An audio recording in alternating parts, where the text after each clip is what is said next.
अस्सलाम वालेकुम viewers, this is Vikas Iqbal from tracks. आपने इससे पहले हमारी काफ़ी वीडियोस देखी हैं जो एआई और मल्टीनेशनल कॉर्पोरेशन किस तरह उसे यूटिलाइज कर रही हैं अपने बिजनेस ऑप्टिमाइजेशन के लिए।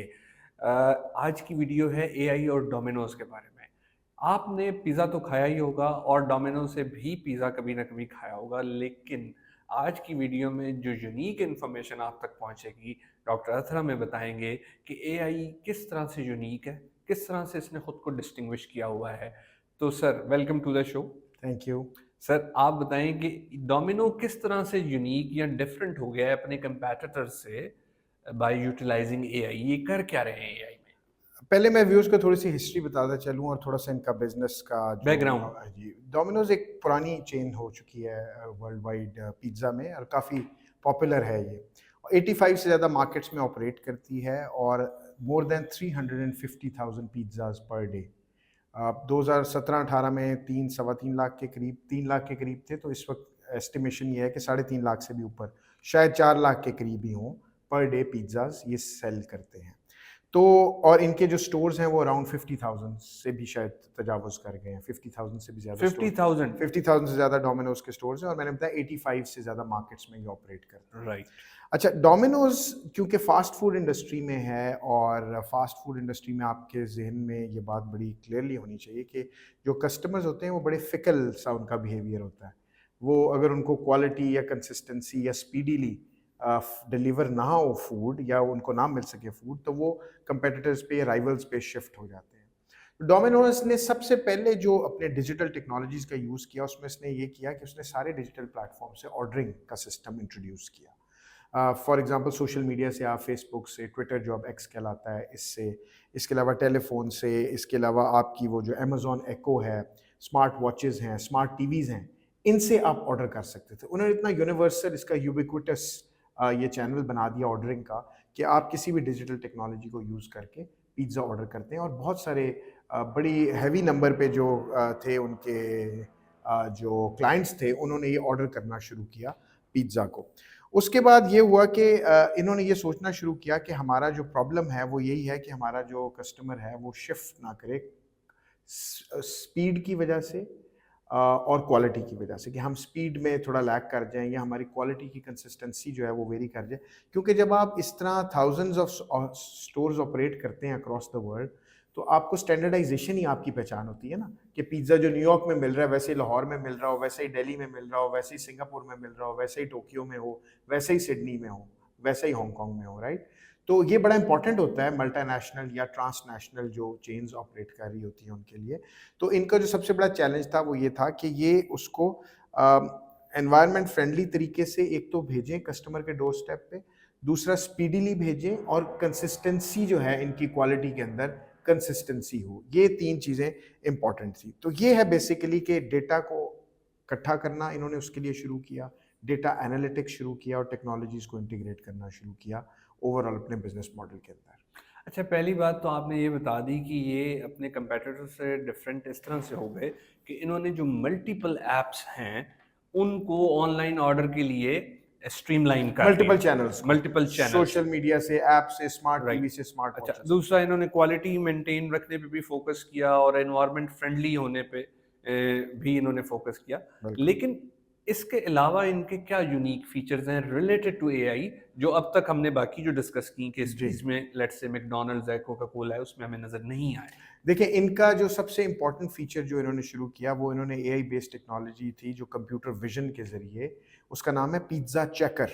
Pizza pizza checker. Checker, pizza अच्छा। चेकर जो है, वो ओवन से जब पिज़्ज़ा बाहर निकलता है, तो उसको वो एनालाइज़ करता है, उस पे जो कस्टमर ने ऑर्डर किया हुआ है, वो टॉपिंग्स ठीक तरीके से लगी हों सारी, उसका जो क्रस्ट है, वो जैसा कस्टमर चाहता था, मीडियम चाहता था, ज़्यादा डीप पैन डीप चाहता पैन था। जैसा भी जो उसने रिक्वायरमेंट्स बताई हैं, उसके मुताबिक बेक हुआ और उसकी क्वालिटी जो है, वो ऐसी हो कि वो जब हंग्री कस्टमर तक पहुँचे, तो वो उससे पुट ऑफ ना हो। क्योंकि मैंने आपको बताया वो जो फिकल माइंडेडनेस है कस्टमर की, वो इनको फास्ट फूड इंडस्ट्री के लिए बहुत बड़ा चैलेंज होती है। तो ये पिज़्ज़ा चेकर जो है, ये टॉपिंग्स को, उसके बेकिंग के लेवल को, उसकी कंसिस्टेंसी को, ये क्वालिटी को चेक करता है। तो ये एक पहली चीज़ है। दूसरी चीज़ जो इन्होंने इंट्रोड्यूस की, वो इन्होंने जिस तरह एप्पल फ़ोन के अंदर आपने देखा सीरी एक असिस्टेंट है, जैसे सिरी। वर्चुअल असिस्टेंट इन्होंने शुरू किया जिसका नाम इन्होंने रखा डॉम, DOM। वो इनके जो टेलीफ़ोन से कॉलर्स आते थे उनसे कम्युनिकेट करता था वो वर्चुअल असिस्टेंट, और उनसे ऑर्डर्स लेता था और ऑर्डर्स लेके वो फिर पास ऑन करता था इनके किचन को, और उससे ये है कि टाइम भी बचता था, और ये अ, वो जो डॉम जो था वो डिटेक्ट करता था कस्टमर्स के मैनरिज्म भी, कस्टमर्स की स्पीच पैटर्न्स भी, कस्टमर की जो कॉम्प्लेक्स और क्वेरीज हैं उनको भी अंडरस्टैंड करता था। डॉम के बाद इन्होंने जो शुरू किया वो है जी डोमिनोज रोबोटिक यूनिट, अच्छा, DRU, डोमिनोज DRU। रोबोटिक, जिसके अंदर ऑटोनोमस इन्होंने रोबोट्स और ऑटोनोमस व्हीकल्स को भी यूज़ किया डिलीवरी के लिए। तो हमने लिया कि जी पहले इन्होंने इंटीग्रेशन किया सोशल मीडिया चैनल्स और डिजिटल चैनल्स के साथ। उसके बाद ये गए अपना, जो मैंने बताया आपको पिज़्ज़ा चेकर का बताया, फिर मैंने आपको बताया डॉम वर्चुअल असिस्टेंट। उसके बाद इवेंचुअली इन्होंने DRU, डोमिनो रोबोटिक यूनिट किया। डोमिनो रोबोटिक यूनिट जो है वो एक ऑटोनोमस सिस्टम है जिसके अंदर पिज़्ज़ा चेकर से लेकर वर्चुअल टेक्नोलॉजी से लेकर डिलीवरी तक सारा ऑटोनोमस सिस्टम है, जो इन्होंने एक एक चेन के अंदर उसको लिंक किया, जिससे क्वालिटी, स्पीड और एनवायरनमेंट फ्रेंडली तरीके से पिज़्ज़ा डिलीवर किया जाए। क्योंकि देखें, जो पिज़्ज़ा डिलीवरी के एक्सपर्ट्स हैं ना, उनमें डोमिनो का बड़ा नाम है, ठीक है? और इनके पास डेटा कलेक्ट करने का एक तरीका ज़रूर है कि जब ये फिजिकल डिलीवरी लेके जाते हैं तो कस्टमर इनको फीडबैक दे, उससे ये डेटा लेके जाएं जी क्वालिटी ठीक थी, कंसिस्टेंसी ठीक थी, कितनी जल्दी आए, कितनी नहीं आए। लेकिन वो बड़ा एक्सपेंसिव और एनवायरनमेंट अनफ्रेंडली सा तरीका है। गाड़ी होगी, फ्यूल बर्न होगा, उसके वेजेस भी देने पड़ेंगे, टाइम भी लगता है डिलीवरी एजेंट को जाने का, निकलने का, और वो एरर्स भी आ सकते हैं, ह्यूमन एरर्स भी आ सकते हैं। ऑटोनोमस व्हीकल्स में ये नहीं होगा, ऑटोनोमस रोबोट्स में ये नहीं है। और इसके अलावा जो इवेंचुअली जो बेसिक मैंने आपको बताया कि इनका जो ऑब्जेक्टिव था वो ये था कि क्वालिटी वेरी ना करे, स्टैंडर्डाइजेशन इतनी स्ट्रांग हो कि डोमिनोज का वो जो ब्रांड है उसके ऊपर कोई उंगली ना उठा सके कि इसमें टॉपिंग ठीक नहीं लगी हुई थी, इसमें बेक नहीं ठीक हुआ था, या क्वालिटी के कोई इश्यूज थे। तो इन्होंने जो स्टार्ट लिया वो एन आर्बर एक शहर है मिशिगन में, वहाँ, और फ्लोरिडा में मायामी, वहाँ इन्होंने ऑटोनोमस एक्सपेरिमेंटेशन स्टार्ट की 2018 में, और वहाँ पे ऑटोनोमस व्हीकल्स जो हैं वो डिलीवर करके आए। यानी driverless car. Driverless cars, autonomous vehicles are ठीक विदाउट है। Physical human driver.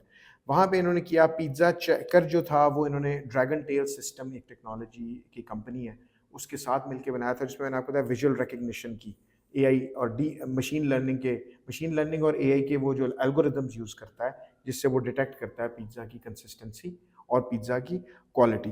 जो इनकी ऑटोनोमस व्हीकल्स की जो थी, अच्छा उसके अंदर इन्होंने गूगल की इमेज वो जो थी इमेज रिकग्निशन एल्गोरिदम्स वो भी साथ गूगल के मैश किए। इवेंचुअली इन्होंने जो काम किया वो किया कि स्टारशिप टेक्नोलॉजीज़ के साथ मिलके स्टार बॉट्स भी बनवाए। ये क्या स्टार होता है? बॉट्स जो हैं ये 6 व्हील्स के ऊपर चलने वाले रोबोट्स हैं ऑटोनोमस, जो इनके ओवन से निकाल के पिज़्ज़ा को इवेंचुअली अगर कहीं करीब के इलाकों में डिलीवर करना है या किसी बिल्डिंग में डिलीवर करना है तो वहाँ पे डिलीवर कर सकते हैं।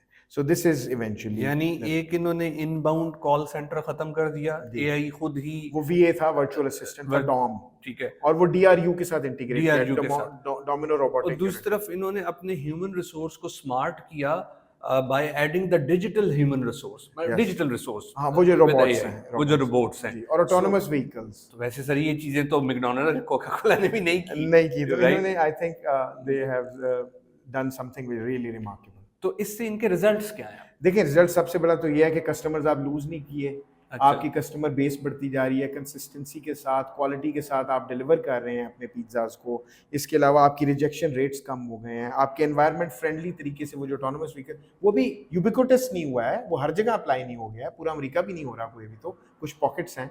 तो जैसे ही वो रोल आउट होता जाएगा बड़े स्केल पे, जब उसको स्केल अप करेंगे तो फिर आपको पता है एनवायरनमेंट फ्रेंडली गाड़ियाँ हैं वो तो ऑटोनोमस व्हीकल्स, इलेक्ट्रिक व्हीकल्स हैं, ना उनमें फ्यूल लगेगा, ना मैन पावर के आवर्स ज़ाया होंगे, और आप एक स्पीडियर तरीके से जो 3 ऑब्जेक्टिव्स थे वो क्या थे? Consistent quality, speedy delivery and environment friendly pizza delivery. तो ये इनका है जी तो ओवरऑल यानी रिजल्ट। ये मतलब बहरहाल उन्होंने चलिए 30% 20% अप्लाई तो कर लिया ना, जी, खुद को डिस्टिंग्विश तो जी, कर जी, लिया। डिस्टिंग्विश उन्होंने किया एआई की डिस्टिंग्विश कर एप्लीकेशंस, मशीन लर्निंग की एप्लीकेशन। राइट। चलें sir, thank you so much. और हम डॉक्टर अतहर से रिक्वेस्ट करेंगे कि वो आने वाले दिनों में हमें इस तरह की और interesting case studies related to AI हमारे लिए लेकर आएँ। अगर आप एआई रिलेटेड कोई स्पेसिफिक टॉपिक चाहते हैं कि हम उस पे वीडियो बनाएँ तो कमेंट्स बॉक्स में बता सकते हैं। टिल नेक्स्ट टाइम, अल्लाह हाफ़िज़, टेक केयर।